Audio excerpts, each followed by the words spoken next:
Hi, good afternoon everyone. For today's video, magluluto kami ng ginataang pagi. Pagi?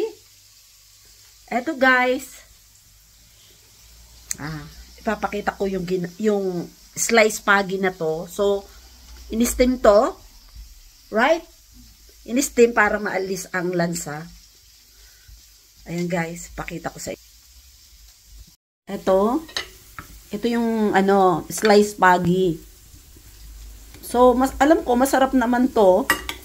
Kaya lang, ayan, lalagyan natin yan ng sili at saka ng luya.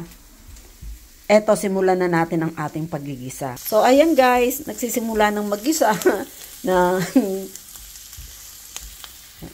okay na, pwede nang ilagay ang ito, luya and then sibuyas. Tapos ilagay natin ang ating pagi.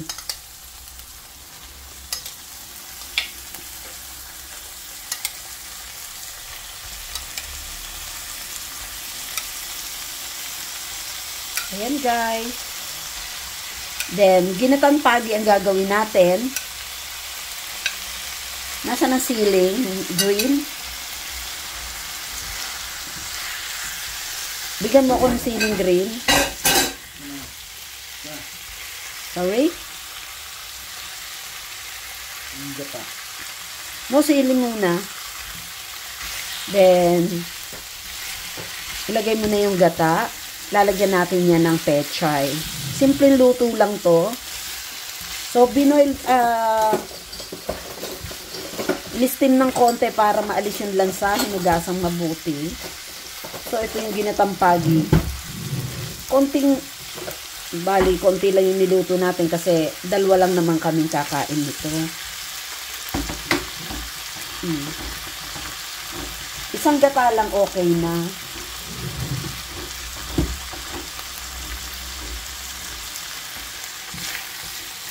Ayan guys, ang ginatang pagi.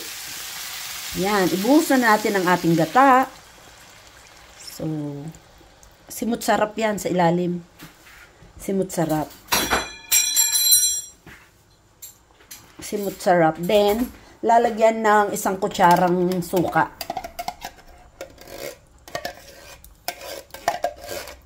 And then, sea salt. And guys, hintayin lang natin kumulo. Pero lagyan na natin ng sea salt.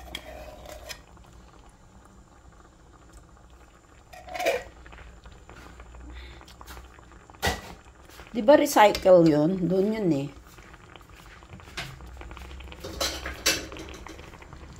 Yan. A little bit paminta. Pero may ginger na yan eh.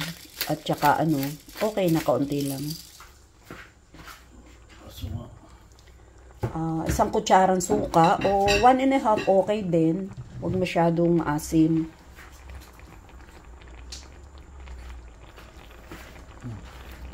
Isang kutsara at kalahati. Isang kutsara na. Pero wag mong hahaluin. Yan ang sikreto kasi mahihilaw ang suka. 1 more please.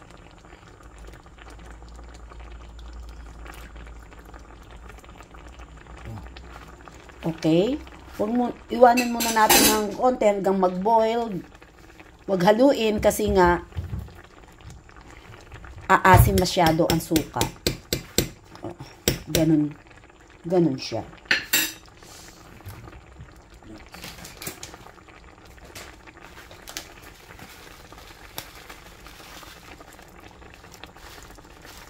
Lagyan natin ng konting. No, that's enough. Lahat ng sobra masama. Dito, lagay na lang natin yan sa tinola. Keep it. Gusto ko sabaw eh.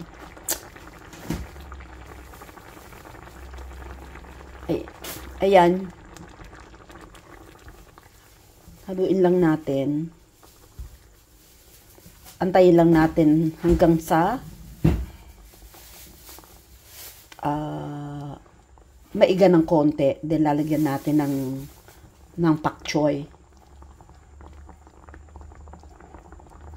Guys, iga-igahin natin ng konti.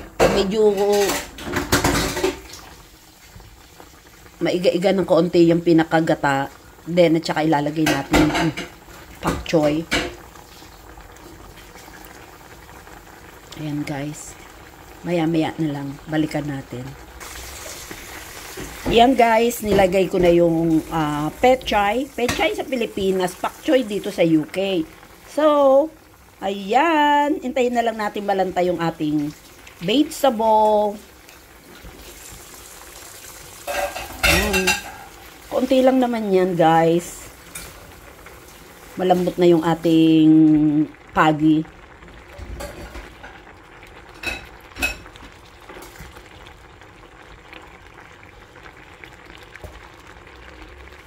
Nagsawa na kasi sa salmon, no? Yun ang masarap lang, yung salmon na wild food. Ay, ano na yon? Yan, guys. Luto na. Then, i-off ko to.